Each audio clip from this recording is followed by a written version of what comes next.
देखिए, रामगढ़ के जिमखाना क्लब में अभी कांग्रेस पार्टी का विंग कहे जाने वाली इंटक का अभी एक बैठक समाप्त हुआ है और समाप्ति के बाद हमारे साथ बात करने के लिए कांग्रेस पार्टी के पूर्व सांसद प्रदीप बालमुचु जी हमारे साथ इस समय हैं। सर, इंटक का क्या कार्यक्रम था आज? देखिए, आज इंटक का महाधिवेशन था और इस महाधिवेशन में हमारे सांसद धीरज प्रताप साहू जी, फुलकान अंसारी जी, हमारे डॉक्टर इरफान जी, सब लोग उपस्थित थे और इस पे बहुत विस्तार से चर्चा की गई कि आज जो परिस्थिति है मज़दूरों के बीच में, जिस तरह से नौकरियां जा रही हैं, जिस तरह से मज़दूरों का रोजी रोटी छीना जा रहा है, उस पर हम कैसे रोक पाएँ, उस पर कैसे हम विजय हासिल करें, इस पर चर्चा की गई। और साथ ही जो राष्ट्र सम्मेलन होगा उसका वेन्यू और डेट कहाँ तय होगा, इस पर भी चर्चा हुई। हमको लगता है फाइनल नहीं हुआ अभी, इसके बाद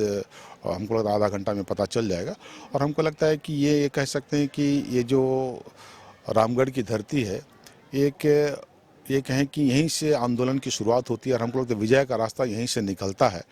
आपको याद होगा कि जो हम लोग का आंदोलन था, महात्मा गांधी जो लीड कर रहे थे, वो भी उस ज़माने पे इसी माटी से यहीं पर सम्मेलन करके यहीं से विजय का रास्ता निकला था और अंग्रेज चले गए थे। और हमको लगता है आज जो मजदूरों के बीच अत्याचार हो रहा है, जो सरकार जिस तरह से हर कानून जो बना रही है, जो उद्योगपतियों को मदद करता है और मजदूरों को कमज़ोर करता है, उसके खिलाफ में जो हमारी लड़ाई है, उस पर निश्चित रूप से यहीं से विजय का रास्ता निकलेगा। अच्छा सर, अभी विधायक इरफान अंसारी अपनी बातों को रख रहे थे। उन्होंने कहा कि प्रदीप बालमुचु, फुरकान साहब, ददई दुबे साहब फिर से कांग्रेस में इस बार उन्हें एमपी का चुनाव जिताएं, तो उन्हें भी याद आने लगी है। तो कांग्रेस पार्टी का विंग है इंटक और इंटक के तमाम कार्यकर्ताओं ने आपको नेता मान लिया है, आप प्रदेश अध्यक्ष भी है, तो कहाँ दिक्कतें आ रही है? कांग्रेस पार्टी प्रदीप बालमुचु को क्यों नहीं एक्सेप्ट कर पा रहा है? देखिए, ये तो बहुत सारी बात हो गई है। हमको बहुत जल्दी इस विषय पर निर्णय हो जाएगा।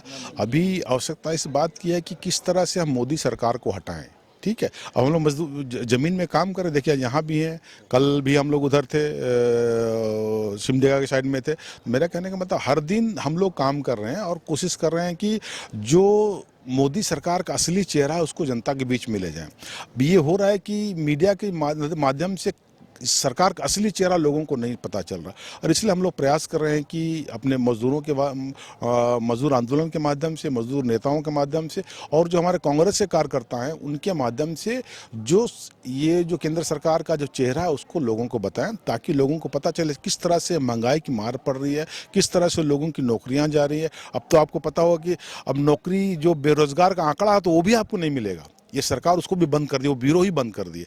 तो ये समझ सकते हैं कि सरकार किस दिशा में चल रही है। अच्छा, फुरकान साहब ने एक दर्द बयान किया कि इस तरह के सम्मेलन, इस तरह का अधिवेशन बुलाया जाता है, बड़े बड़े नेता आते हैं और वो अपनी बातों को रखते हैं और कहा जाता है जो पॉलिसी बनाया जाता है उसे ज़मीन पे नहीं उतारा जाता है। जैसे कहा उन्होंने कि बंगाल में आप लोगों ने एक फैसला लिया था कि अब मजदूर के हित में ज़मीन पे उतरेंगे, सड़क पे उतरेंगे, लेकिन 3 सालों में ऐसा कुछ नहीं हुआ। तो क्या इस तरह की बैठकें केवल और केवल आईवास है? नहीं, देखिए, आप फुलकान जी ने ठीक ही कहा। हम उसकी बात से कुछ हद तक सहमत हैं कि पिछले जो बंगाल में हमने निर्णय लिया था, मगर उसके बाद से देखिए कोविड शुरू हो गया।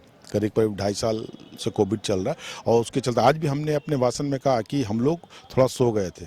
अब हम लोग को अपना जो हथियार है उसको तेज करके फिर मैदान में उतरना पड़ेगा, इसलिए कि कोविड में कोई कुछ नहीं कर सक रहा था और हम लोग उसमें प्लानिंग करते करते ये सम्मेलन ही हमको लगता है कि 2 साल पहले हमको करना था, रांची में करना था, मगर वही नहीं, तय नहीं हुआ।